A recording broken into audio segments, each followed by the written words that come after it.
Another thing you mentioned, and it was a term that intrigued me, was you met about the New Age movement and some of the practices that Mhm. goes on in the New Age movement, and you mentioned it as being candy floss spirituality or something to that effect. Could you elaborate more on that? What you meant by that? Yeah, I mean, the New Age really goes back to Theosophy, Madame Blavatsky, then Alex Bailey later on, who kind of teamed up with the UN and the Lucis Trust, originally the Lucifer Trust. And these people, Annie Besant, of course, these people were behind what was the New Age movement. But by the 70s, the 1970s, it had been taken over by the United Nations. And they started latching on to a lot of New Age teachings, and they still do to this day. And Robert Mueller, who was the Undersecretary General of the United Nations in the 70s, put on and was part of, actually, he was instrumental in the Mind, Body, Spirit Festival in California, which I think the first one was in 1980. But he'd written several books, theses rather, on education.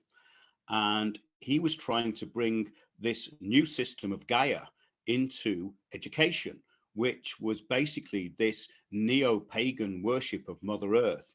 And of course, the United Nations hijacked this and turned it into an environmental project, which wasn't an environmental project, but the New Age actually came out of these people. So that's a really interesting thing, that we have a global governance system being implemented by the United Nations, which is based on various degrees of the New Age.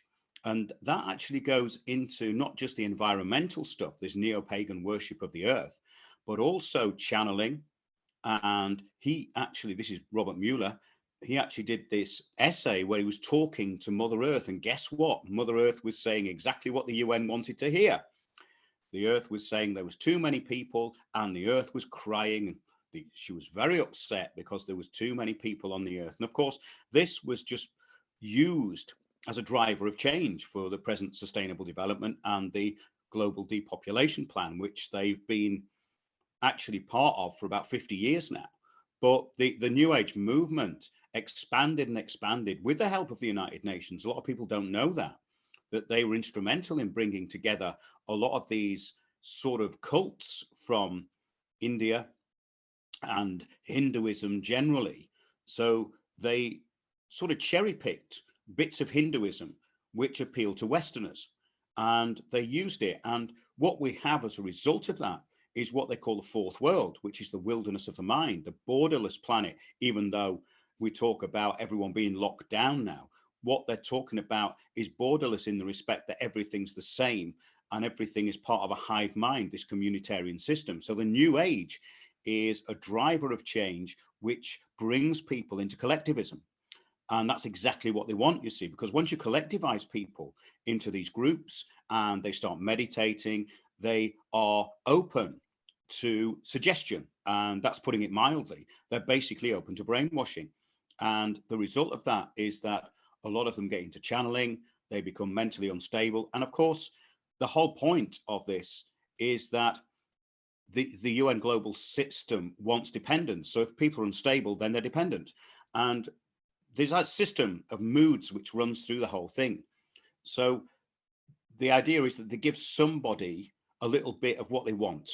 And the New Age have done a lot of work on that. I'm summarizing vastly here because otherwise we'll be on it all night and I can get carried away with it. But those are just a few pointers to bring you into what I was talking about Hmm. there. And that's How definitely mhm, it's a big part of what's going on. how effective do you think the UN has been in implementing the New Age practices, like stuff like channeling? Can you give an example actually, where the UN has actually encouraged somebody to go channeling? Well, they do it with the Lucis Trust, for instance, when they do the invocation of light in the UN building. They use the Lucis Trust invocation of light, which is basically Lucifer. And they also have a prayer room, a meditation room in the UN building. I think it's the one in New York. I'm not sure. It's a long time since I've actually looked at that particular bit of information. But if you look at, I think it's the UN building. I think it's New York actually. That they have an altar. They have a prayer room. It's pagan altar. You see, Hmm. it's pagan. That's the point.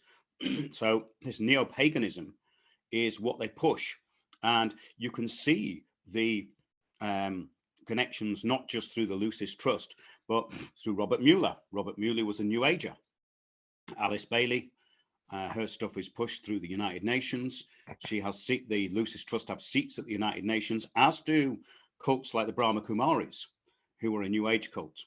And they are Hindu based, but they are a brainwashing cult.